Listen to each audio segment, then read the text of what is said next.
Hello and welcome to How To with me, Neil Edgeler. This program is all about how to give people good news. Perhaps you're a boss and you want to tell an employee they've been given a promotion. We'd like to move you up a grade. That means promotion and quite a bit more money every month. Or maybe you're a teacher and you want to tell a student they've passed their exams. We've just heard that you've got a place at Oxford University. But how do you do it? How do you introduce the topic? In this programme, you'll hear some native speakers of English giving another person some good news, and we'll see how it's done.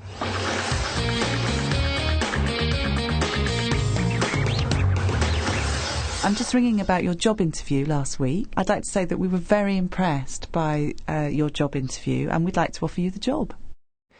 She says, "We'd like to say we were very impressed by your interview."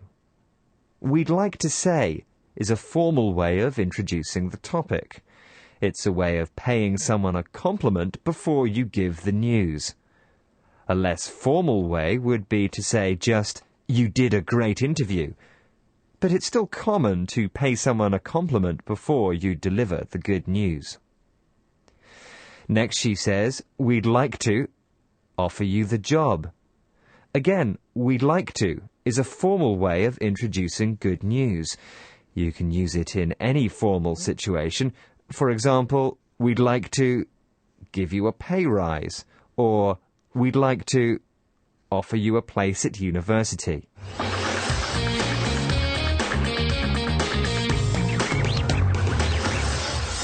Right, well, we've got some good news for you. We'd like to move you up a grade. That means promotion and quite a bit more money every month. In this example, the man says, "We've got some good news for you," and then he tells it. This is a very simple but common way of introducing good news. You could use it in lots of different situations. For example, "We've got some good news for you. You've been chosen to play football for your country." Or, "We've got some good news for you. You've won a prize." Listen again. Right, well, we've got some good news for you. We'd like to move you up a grade. That means promotion and quite a bit more money every month.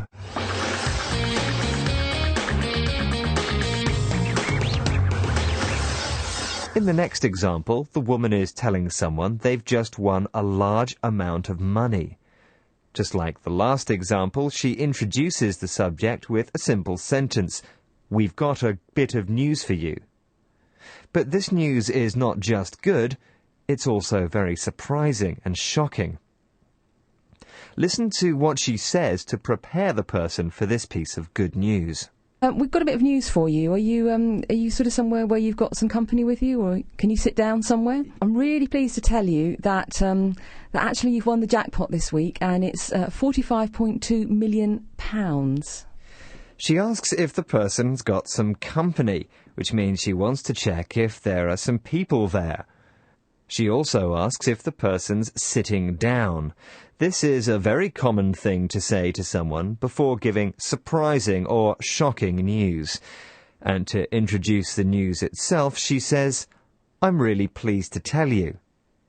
Again, this is a useful way to introduce any good news. You could say, "I'm really pleased to tell you you're the winner of our competition." Or, "I'm really pleased to tell you you got the job." Here she is again.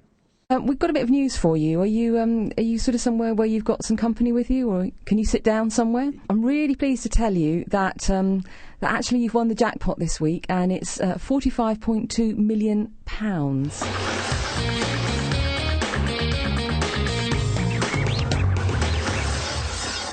Our last speaker gives not just one piece of good news, but several. To do this, she leaves the best news until the end. Before the part we hear, the woman has already told someone they passed all of their exams. On top of that, I've got one extra bit of good news that I think you might want to hear. We've just heard that you've got a place at Oxford University. She says, "On top of that, I've got one extra bit of good news." And then she tells the person they've got a place at Oxford, a university with a very good reputation. Again, this is a common way of delivering lots of good news. Save the best bit until the end. On top of that, I've got one extra bit of good news that I think you might want to hear.